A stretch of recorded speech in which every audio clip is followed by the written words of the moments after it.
Hello, my name is Putkonen. Thank you for joining me. Today I'm talking about spiritual bypassing and other sidestepping. I hear a lot of things from different people. I mean, there's things like, I might hear all we need to do is accept our suffering, and there's this because I have some people from Buddhist traditions and others try to tell me suffering never ends. It's just a matter of accepting suffering. And or I might hear on the Advaita side, there's no one to suffer, and so whatever arises, and so it may be suffering and anxiety and fear, and it just arises, but there's no one for it to arise to. And really, all this is spiritual bypassing and sidestepping. It's not the truth. Take suffering. When I've been told all we need to do is accept suffering, that fails to understand that the reason suffering is arising in the first place is most likely because something else hasn't already been accepted. There's something else being resisted and denied, and that is causing suffering. Instead of accepting the suffering, accept that which you've been resisting, and suffering ceases to arise. It's kind of a weird sidestep, avoidance, push away to go, oh, I don't need to look at the roots of suffering. I don't need to understand the roots of suffering. I just need to accept that I'm suffering, and the full acceptance of suffering is good enough. And that's delusion. It's a spiritual bypassing. You're trying to whitewash suffering, and it's kind of ridiculous, because again, if acceptance is all you need, go back and accept what you're resisting, and then suffering won't arise. And then, on the Advaita side, there's people that say, well, there's no me, and there's no one to suffer, and so it doesn't matter if suffering arises, or fear arises, or anxiety arises. And that too is not true, because if there truly was no me, and that was the deep truth being ever known and in the present ever knowing, then there would be nothing to fear. For only the me fears. If there was no me to suffer, if that was truly understood, if there's no me, suffering by and large won't arise, because almost all suffering arises because there's a me resisting and denying what is. The me is the seed of most suffering. And so if it was truly understood as claimed that there's no me and no one there, suffering wouldn't arise in the first place. It is a spiritual bypassing, a sidestepping, a whitewashing to just go, well, if there's no me and no one there, then it doesn't matter what arises.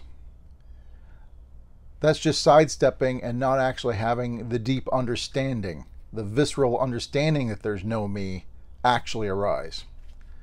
It's instead avoiding looking at the me that's arising and claiming that there's no me.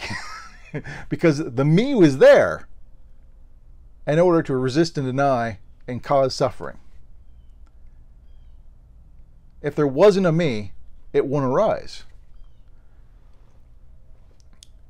Anxiety is the same way.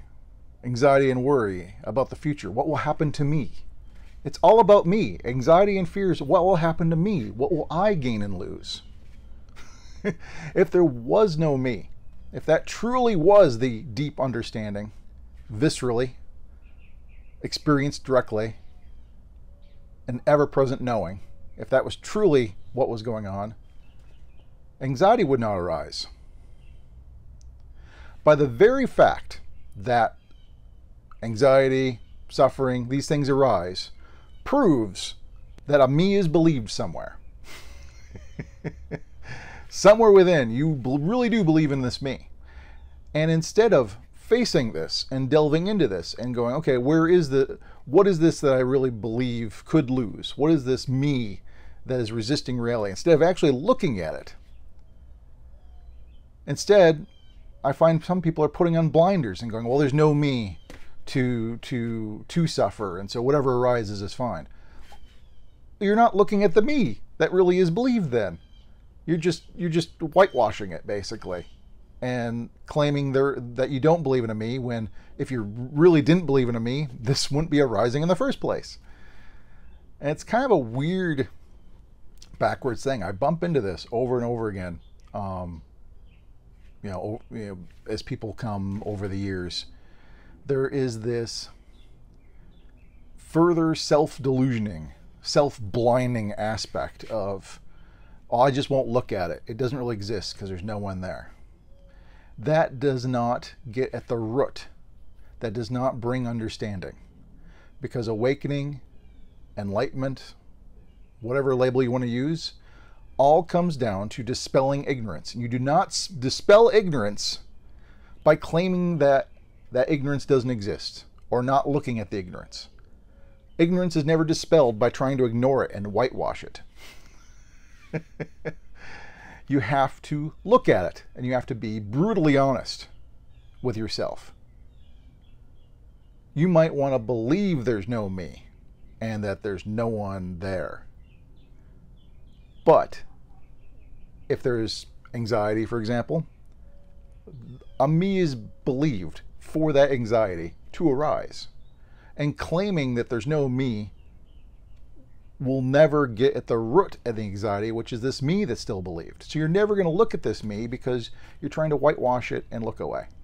And so we got to stop looking away. We got to stop trying to whitewash it. It comes down to dispelling ignorance and fundamental understanding. And this can only arise when we embrace what's going on. Not trying to rationalize it, not trying to sidestep it, not trying to whitewash it. We need to deeply understand what's going on, not because of some theory or phrase that we picked up from a teacher or a book, or a quick spiritual glimpse gave us the idea that there's no me, and so we're trying to rationalize away a me, even though we really do deeply believe it, and therefore we suffer and have anxiety and everything else. We got to go deeper than that. It's a very deep, visceral understanding that there's no me.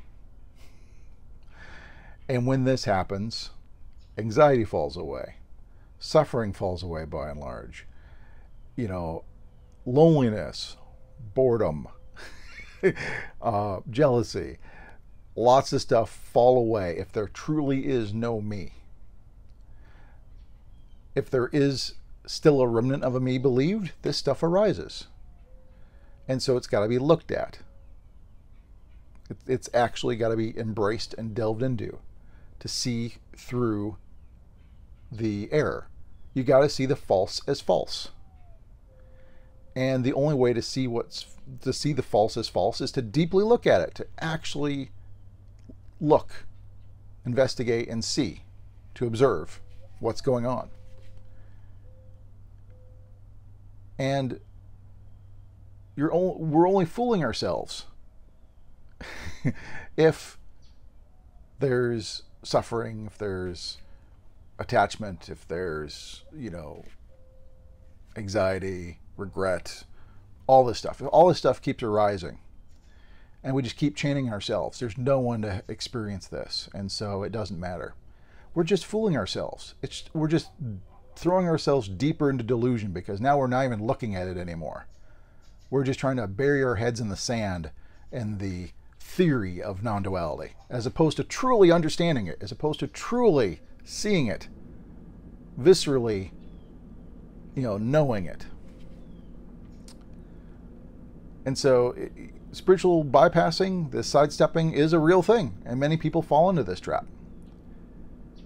And so, I caution, don't fall into that trap. Don't fall back on phrases from non-duality or spirituality to rationalize or excuse what is happening without really understanding what is going on. But that's all I want to talk about today. If you got any questions, comments, please post below. But as always, thank you much.